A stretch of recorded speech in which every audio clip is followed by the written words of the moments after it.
Morning to you, Phil. Welcome to the new week. Would you please introduce yourself and tell us what you do? Phil Lewis from Corporate Punk. We help make other organisations responsive, resilient and innovative. My name's Martin Lucas. I run a business called Gap in the Matrix, and we look at sales, marketing, service and advertising and make it better using psychology and lots of cool mathematics that relates to thinking. And today is Phil's turn, and Phil's going to be taking us on a journey how pain can drive performance improvement. Over to you, Phil. Morning, everybody. It's Tuesday morning. Do we know it's Tuesday morning anymore? What is a morning? I mean, these are the questions that we start to ask ourselves after how many weeks in lockdown. Right? But lovely to see you all.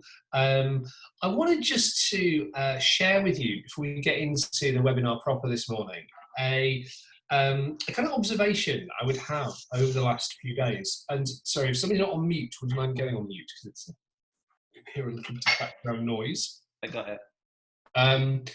So yeah, a bit of an observation for the last few days. So we are in this really strange time at the moment, aren't we? And we're seeing really quite a lot of weird behaviour coming out of businesses and hearing them come out of different businesses at the moment. And I guess the behaviour, I'm going to do a video about this, I think, in a week or two's time. But the behaviour, it strikes me, is akin to this, which is, I have a really bad toothache, right? So the toothache is giving me like loads of pain, and I can't sleep, and I can't eat properly, and I'm being pretty horrible to everybody around me, and nobody is, everyone's like walking on eggshells around me. So eventually I'm persuaded to go to the dentist, and I sit in the dentist chair, and the dentist says, and don't worry, Phil, can see what's wrong. It's going to take about an hour. We're going to do these one or two things, and then we'll have you up and out of the chair, and you will be completely pain-free, or at least you'll have a lot less pain than you are at the moment. And I go, thanks very much for that. I'll see you in a month, right? Which makes literally no sense as a behaviour whatsoever, right? And it seems to me at the moment we've got a load of businesses who are in pain, really quite severe pain, who are sitting there going, we're going to stop, we're going to hold off doing the things that will make us feel better until we actually feel better. It's completely kind of like insane. So we've got businesses who are going, okay, in order to plan our strategy for the future, in order to work out what we need to do in the medium term, we need to get get our act together on that. But we're not going to do that yet. We're just going to play a game of wait and see. And I just have this real sort of conviction at the moment that basically, if we're not focusing now on thinking about what's going on in the medium term, on thinking how are we galvanizing our organizations to be able to deliver on the things that we need to do in the medium term, and how are we building the right behaviors into our business, what we're actually doing is stacking up problems later on. The toothache is only going to get worse and worse and worse and worse. To give you another analogy, it's a bit like being in free fall. So we've got businesses in free fall here who are going, yeah, I just need to make sure I reach the ground before I open the parachute. It's like absolutely crazy counterintuitive behavior. And I think the reason for it is because we are ultimately bought into a kind of media narrative that says we're in lockdown, the economy's in free fall, we're in complete stasis, this is totally unprecedented. All this sort of language is really, really unhelpful from a business perspective, because basically it's massively disempowering, and it puts us into a space where we go, we're out of options, there's nothing we can do now, we just need to wait and see. So I suppose the core thing I just wanted to get off my chest is to go, look, before you there is no option here that says you need to feel better before you do the things that are going to make you feel better. We need to be out there with businesses taking a leadership stance at the moment, going, you've got to be doing the things now that are going to make you feel better.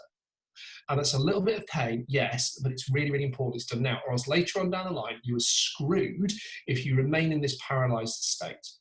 Anyway, the time is now. The time is now, not in 3 months or in 6 months. So anyway, I wanted to share that with you because it's kind of tangentially relevant to what I want to talk about this morning, but also I just think for those of you who are out there in the world, talking to businesses, listening to what they have to say at the moment, and some of us are trying to help them. This message is now, one word, now. There is not a time to wait, because you do not have a medium-term strategy, you do not have an organisation galvanised behind that strategy, you have got more problems coming your way in the medium term. That's almost guaranteed, I would say. Anyway, enough of that. I want to talk to you today about a related question, which is actually this other thing that's going on, other opportunity in businesses called the opportunity audit. And it's really a question of how do we use the pain that we're in. So today is, always with Recession Rebellion, we're giving you different ways to think about the world, right? So today's way of thinking about the world is, what does pain have to teach us, right? And how do we go and hunt for it within the business, given that some of us are in quite a lot of pain already? Okay, so what's going on? So if you haven't read this book, I would absolutely suggest you do. It's really, really interesting book. I'm not sure I agree with it all, but I respect it for its kind of sense of self-identity and its authenticity. And actually some of what Ray Dalio preaches in it is excellent. But Ray Dalio, as most of us will know, I hope, is a very, very successful hedge fund manager. He runs the biggest hedge fund in the world, Bridgewater, and he's written this book called Principles, which is basically his attempt to distill everything from his life and his work into a set of principles that you can drag and drop into your own. Whether you want to, I think, is a question, so in some of those principles, but actually there's a lot of good in this, and there's a lot of value in this book, particularly at times like this. So Dalio teaches us in this book that actually we need to lean into our pain. Pain can be a greatest teacher. That's not unique to him. I mean, Buddhism has been teaching for years, for example, that the obstacle is the path, right? But Dalio sort of says, look, you've got to lean into your pain. And it's not an enjoyable process, right? So human beings, psychologically speaking, are primed to go towards things that are pleasant and away from things that are unpleasant. We're quite simple in that sense. So when we talk about leaning into pain, we talk about actually really wanting to experience the pain. It's not an enjoyable process, and actually most of us are hardwired to avoid it. Now we do that usually by trying to numb it. In personal lives, for example, this is why alcohol consumption has gone through the roof, because it's basically a kind of coping strategy. Or pacifier is another way of looking at it. Or what we actually do is we just try and avoid it, pretend it's not there. We live in some form of denial without actually tackling the issues at source. And a bit like my toothache analogy, actually, all that happens is the pain's going to come back later, and the pain will often come back stronger. So if we ignore pain that's going on in our businesses, basically what happens is they're going to come back, and it's going to come back and bite us in the end. Now, one of the key things we keep seeing in our work at Corporate Punk is that the issues that many businesses are experiencing at the moment are not caused by COVID-19. They've not been caused by COVID-19, they're exacerbated by them. Now, clearly, I'm not talking about, for example, the complete loss of trade in the fast food industry, or the fact that oil prices at the moment are in the negative.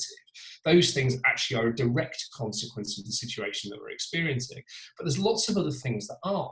So I think I said on a previous webinar, if you think remote working, for example, is undermining your organizational accountability, I would say that isn't remote working. You actually have an accountability issue that you've had for a while. And in the end, what happens is that all that remote working does is kind of brings it into focus. So for a lot of people, they've got issues in their business that actually all that happens is that the COVID-19 situation has kind of, put a magnifying glass over them and gone, yep, this is really a problem now. So, give you a couple of examples. If you are not particularly close to your customers, if your customers aren't your priority in how you run your business, all that COVID-19 is going to do is separate you further from them, because they're really busy and distracted, and you're really busy and distracted, and your priorities are kind of don't reflect your lack of prioritization of your customer is only become exaggerated at that point. If you have flaws in your credit control system, which tends to mean you're not great on collections, all that's going to happen is, now that a lot of organizations, badly in my view, but let's not get distracted, are inclined to not pay their bills properly, then those problems only become more sort of accentuated and attenuated. So those issues are, often they've been there for a while. It's about COVID-19 has just brought them kind of fully into focus. And look, that is a gift, right? I suppose this is what might be the kind of slightly more sort of controversial statement here, but the idea of pain as a gift is a really interesting one, because basically it's trying to teach you something. It's trying to point you in the direction of something in your life or your business that needs fixing. So if we are in pain as businesses at the moment, and as I say, a lot of us are in different ways, the questions to be asking are, okay, has this always been an issue for us? Has it always been an issue? And now it's just coming more fully to the fore. And if so, what do we need to do about it? What can we learn? What is this trying to teach us, right? So pain is your teacher. Now, pain spotting then is really the art that goes on, because some pain actually is kind of like chronic. It's been there for a while. So, acute pain is like really bad toothache, for example, that forces you to the dentist. But chronic pain might be more akin to, I don't know, having a bad back or something, where it's just felt, day in, day out, a little bit suboptimal for a while. The problem with chronic pain is that it becomes normalized, right? So we just get used to that's the way that the things are, that our bodies are, our businesses are. So the art of all this is to chase down the pain. Let's go pain hunting or pain spotting within our businesses, particularly at this time, because this time again is a gift, right? We're seeing problems that are coming to the fore as a result of COVID-19. We have perhaps the time to do it, and we certainly a lot of the time have the incentives to go pain spotting at the moment, because revenues are being hit, margins are being hit. So in order to go pain spotting, look across the value chain.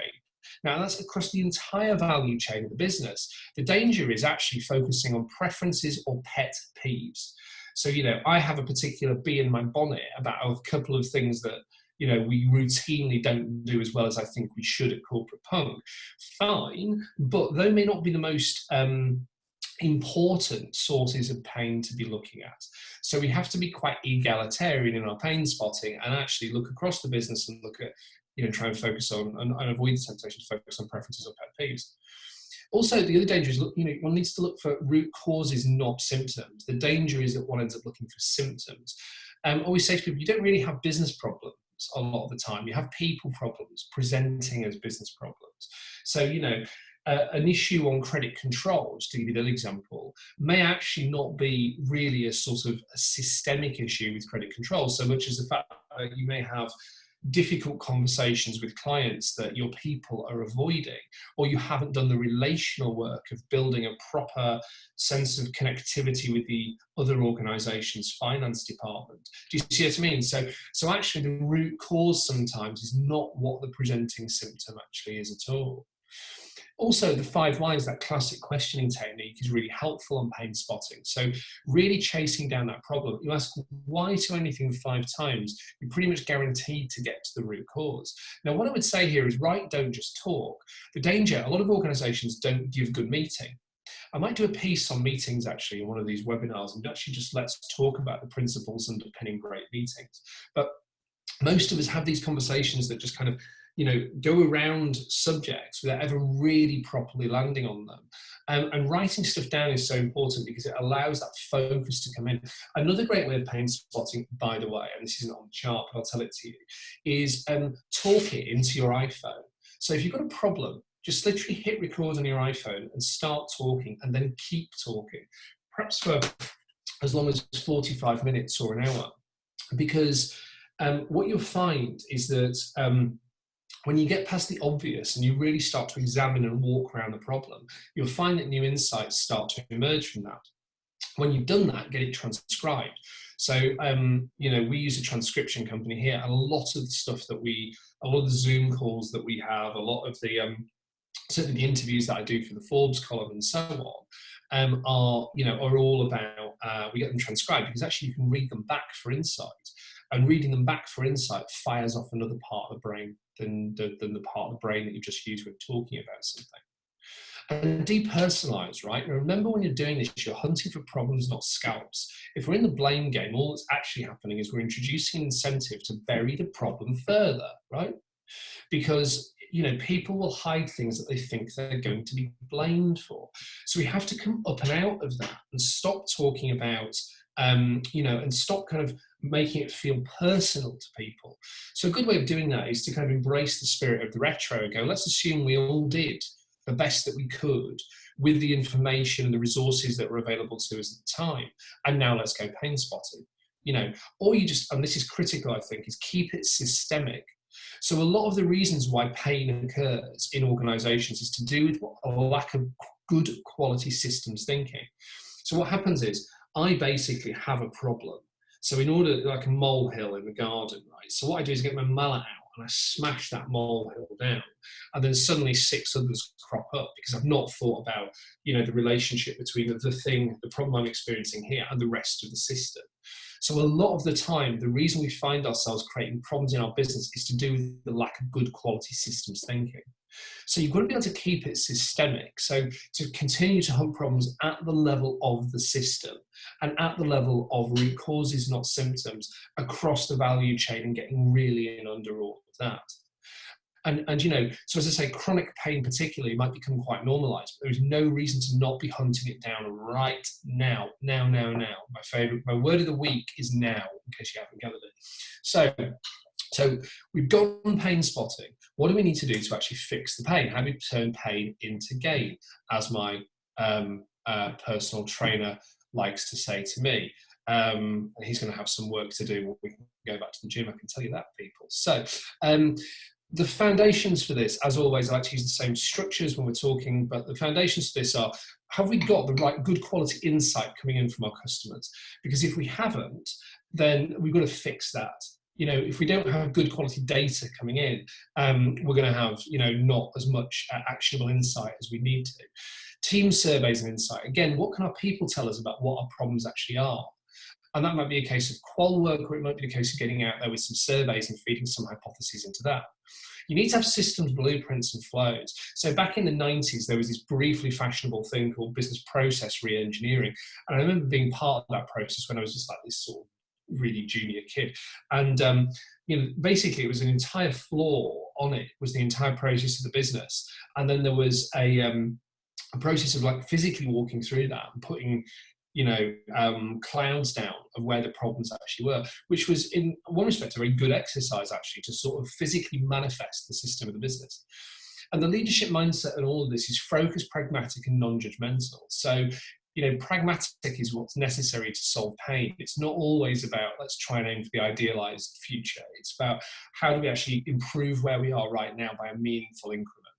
And non-judgmental, as I say, you've got to go hunting for problems, not scalps, at a time like this. So then, in order to do this, the great suggestion, create focused project teams from across the business. Mix domain experts with generalists. I think there is real value sometimes in having people who are non-subject matter experts asking questions about something, because they will ask sometimes the obvious but insightful question that people who've lived with an issue for a long time won't get to. Underused team members where appropriate. I think I spoke about this last week, but we're seeing businesses at the moment furlough people where actually those people could be better deployed into work like this. So into things like pain and opportunity spotting work. Now, just to be clear, furloughing exists for a very good reason. If you're in the restaurant industry, this kind of work at the moment probably doesn't apply to you because literally you're in a zero revenue picture and you've got no choice but to shut her up for a while. There's a lot of businesses that are in that kind of grey area. Do you see what I mean? So a lot of businesses that are still actually trading, but maybe just a little bit less, they can redeploy their people. You do not mark your own homework in this game. So if you've got an issue with credit control, your credit controller may be part of the team, but may not be the only person who's actually doing the pain spotting work. And in order to do it, you'll be really clear on the requirements. So set goals and metrics. So what's the improvement that we're looking to see? So I keep talking about credit control, so I'll stick with it. Are we looking for a net improvement from 45 days to 30 days, for example? Is that actually the goal that we're seeking here? And we're hunting down where the pain is so that we can achieve that. Now, then seeking fresh insights. We talked earlier on about the importance of customer and team surveys, but we need to make sure we're going out, embracing the customer's perspective. Let's walk through the business from the perspective of the customer.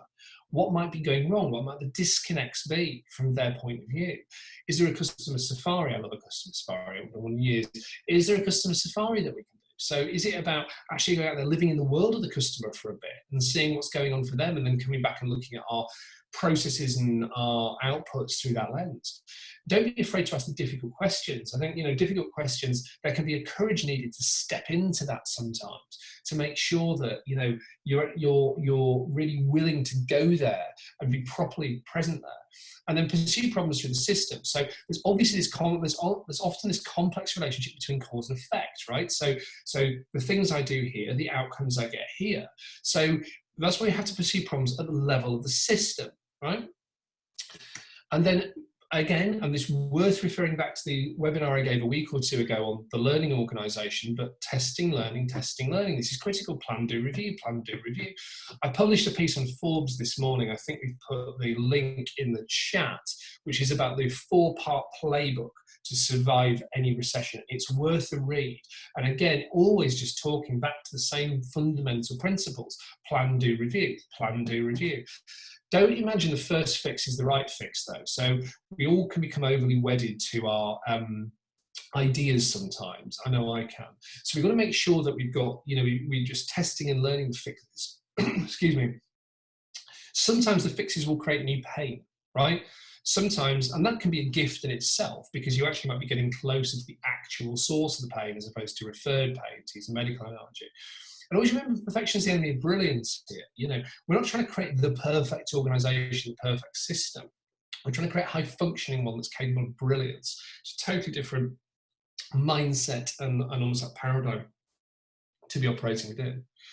So to summarise, pain is your teacher, right? If you choose to let it be your teacher. The pain you may be experiencing at the moment as a direct result of the COVID-19 crisis is particularly if it's acute or it's chronic, there is a particular moment in time, an opportunity to start looking at that now. In order to do that, we need to go pain spotting, think at the level of systems, go to root causes, not just symptoms, make sure we're depersonalizing what we do. And then, again, agile, test and learn, get out there and start experimenting with fixes fueled by new insight. So what's the one thing you should do now? The one thing I think you should do now is this. Just go on a problem safari in your own business. Collect the problems you've been experiencing. Take an hour, write them down, mind map them, talk them into your iPhone, whatever you want to do. Identify one problem, just the one. We don't have to try and solve every problem overnight. Identify one thorn in your shoe, hunt the thing down using the techniques that I've talked about today and solve it. That's the one thing you should do now. Problems do not necessarily take months to solve. There's a really interesting thing going on in the NHS at the moment, which is that we've seen more innovation in the last 2 months. This is not me saying this, the doctor's saying this. More innovation in the last 2 months they managed to achieve in the last 10 years. So, not saying that that is a great thing. I'm just saying that, it doesn't need to take forever to solve problems if we've got the right incentives to do it, right? So collect the problems, identify one, hunt it down, solve it. And that's it from me today. I will take any questions. Martin. Well done, Phil. That was a ton of interesting stuff, first of all. Before we get into the questions, I just wanted to run down. So we had a bunch of resources just to load the deck with helpfulness for you for this week. So Phil mentioned there's a link to the Forbes playbook that he's published about how to beat the recession. I shared a link with a mental health interview that I did with Daryl, who was one of the previous guests on Recession Rebellion. There's a book that I highly recommend called Range by David Epstein, which touches on generalists, and that was a big thing that Phil was talking about. Richard shared an article, one of our attendees as well, that you could check out. He's got a call out for Recession Rebellion in there, which is awesome. Thank you, Richard. Phil, you were talking about generalists, right? And I absolutely love that book by David Epstein. Why do you think that makes a difference? Because it touches a few of the past episodes that we've spoken about as well. Why do you think that helps the problem solving that you were talking about? Because I think in the end, problems are best solved with a T-shape, right? Which is to say, you need people who really understand specific domains, who bring that sort of real knowledge and insight of their domain to bear. But you also need people who have a broader understanding of the business context and the ability to perhaps think across the piece and be able to see the relationship between the thing at issue here and then and then the kind of broader system. Do you see what I mean? So I think the danger with the word generalist is that it can sound like there's a value judgment in it. actually some of the most skilled people I know are managing directors who have to be across sales, marketing, operations, finance people. You know, you've got to get across all that and do a good enough job on all that and find then domain specialists to work with. So, but it is that broader perspective, and it is that ability to think across the system that obviously the cross stroke on the T brings us, and I think that's why it's critical they're involved in teams. Yeah, I think it's worth pointing out as well. Like we've had a lot of feedback from people. Some people that are joining this call are individual self-employed, running their own business, and so they're consultants, freelancers, whatever that happens to be. You shouldn't forget that we're offering free complimentary problem solving sessions. So if you weren't sure about how to solve a problem in general, obviously, then you can reach out to Phil and I and just let us know. Phil, question about transcription. What service do you and your team use? Is it technical like drag and dictate, or is it a managed service? No, I'm very manual. So we have a service we use called Take Note, which is really good. And the reason for that is with some of our work and some of the, obviously we're talking with CEOs and we're doing quite sometimes quite technical conversations and quite technical interviews. I personally find it beneficial to not have that transcribed by a sort of bot, to be honest. I mean, I often use my, when I'm writing my own notes, I will use the dictate function in iPhone and then spend about half as long as it's actually taking me to do it to go back and actually just make sense of what it's transcribed. Perhaps that's to do with my diction, I don't know. But I find Take Note to be a really good service. And if you're prepared to wait a bit, you're prepared to wait a few days, it really is quite cost effective. I think it's about £1 a minute. Cool. One comment and one question, so we should finish pretty much on time. Love today's session. Thank you. Very welcome. And the final question, Phil. So this Zoom fatigue is coming up quite a lot. So I'm going to expand on the question that we got. Zoom fatigue is coming up quite a lot. I don't know about you, but I have more meetings this week than I ever thought was possible to jam into a calendar, let alone doing client delivery and stuff. So I think there's a lot of people that are just really, really busy, but it's very stressful because you're having to do a lot more and you don't know when it's going to pay off because of the inertia that we've been speaking about. So with that in mind, if people are feeling short of time, what would be the one thing that they should take from today that they could start working on, delivering, changing, whichever way you interpret that? Well, I told you, what's the one thing you should do now? Cut the problems you've been experiencing. Well, the problem that you've been experiencing, by the sounds of it, might actually be too much shallow work, right? Go back to what we talked about a week or two ago. Yep. Back Zoom calls. That's the problem. It's not freeing you the time up to do the proper deep work, which, again, problem spotting is deep work, right?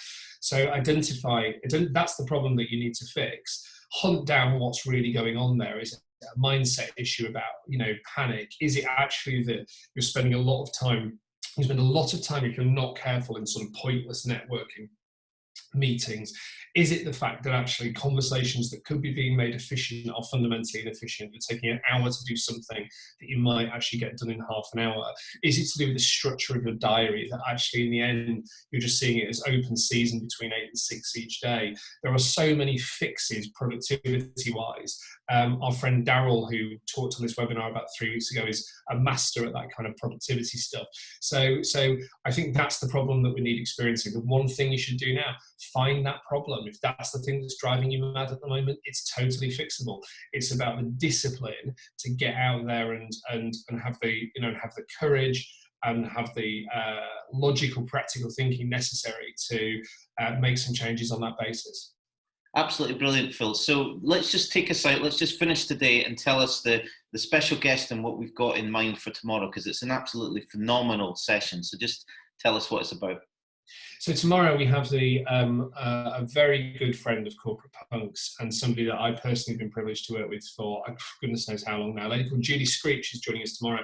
And we spoke yesterday about her session, and I can't wait for it. I'm super fascinated because basically Julie's going to talk to us tomorrow about how we can think differently about customer wants and needs at this time, but actually not using traditional sort of journey mapping and value mapping tools, but actually drag and drop from hypnotherapy and some of the tools that hypnotherapists use in order to be able to do that, which is the kind of stuff we love, bringing together completely different worlds in the hope of creating something new. So that will be epic tomorrow morning. So spread the word and we'll see you here at 9 o'clock. Wonderful. Thanks, everybody. Have a great day.